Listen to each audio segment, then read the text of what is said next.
मैंने पैसे बचाने के चक्कर में एक ऐसा घर किराए पर लिया था जहां पहले किसी की मौत हो चुकी थी, जिस पर वहां शिफ्ट होने की पहली रात पानी का नल अपने आप चालू हो जाता है, जिसे देखकर मैं हवा में ही चिल्लाकर कहता हूँ, पानी का बिल तुम ही दोगी, समझी ना? जिस पर पानी तुरंत बहना बंद कर देता है। मुझे लगा बात वहीं खत्म हो गई, लेकिन अगले ही दिन मैं डाइनिंग टेबल पर 3 डिशेस, एक सूप और साथ में एक नोट रखे हुए देखता हूँ, जिस पर लिखा होता है खाने का खर्च 25 युआन। मैं उस नोट को लगभग आधे मिनट तक घूरता रहता हूँ, जिसके बाद मेरे दिमाग में तेज कैलकुलेशन शुरू हो जाती है। 3 डिशेस, एक सूप, मीट और वेजिटेबल्स, दोनों ऊपर से खुशबू इतनी जबरदस्त कि मुंह में पानी आ जाए। बाहर किसी रेस्टोरेंट में ऐसा खाना कम से कम 50 युआन का आता और वो सिर्फ 25 ले रही थी, जिस पर मैं तुरंत सोचता हूँ, इतना फायदे का डील हो तो डर किस चीज का? 3 दिन से भूखे इंसान के लिए भूत वूत कोई मायने नहीं रखते। इसके बाद मैं चॉपस्टिक्स उठाकर चमचमाता हुआ ब्रेस्ट पॉर्क का एक टुकड़ा मुंह में डालता हूँ। फैटी होने के बावजूद बिल्कुल ओनिली नहीं, स्वाद जीभ पर पड़ते ही फैल जाता है, इतना टेस्टी कि मैं लगभग अपनी जीभ ही निगल जाता। फिर मैं तूफान की तरह खाना खाते हुए हवा में बड़बड़ाना शुरू करता हूँ, सुनो मिस गोस्ट, तुम भी ना बहुत कंजूस हो, मरने के बाद भी इतना हिसाब किताब कौन रखता है?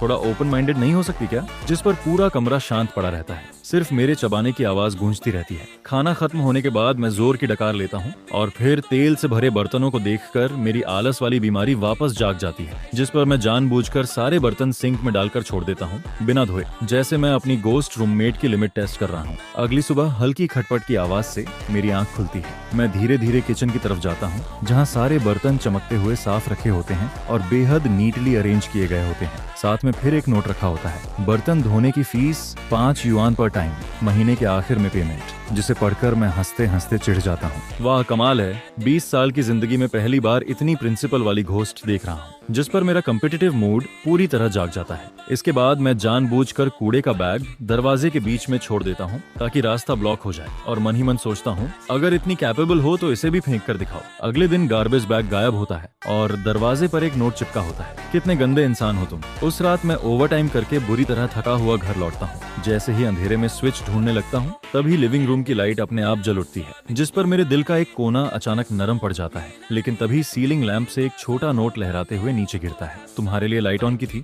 बिजली का बिल अलग से लगेगा, जो पढ़ते ही मेरे अंदर पैदा हुई सारी वॉमत तुरंत खत्म हो जाती है। मैं छत की तरफ देखकर बोलता हूँ, तुम सच में चाइल्डिश हो, मरने के बाद भी एलीट लोगों वाली एटीट्यूड नहीं गई तुम्हारी। इसके बाद हमारी जिंदगी ऐसे ही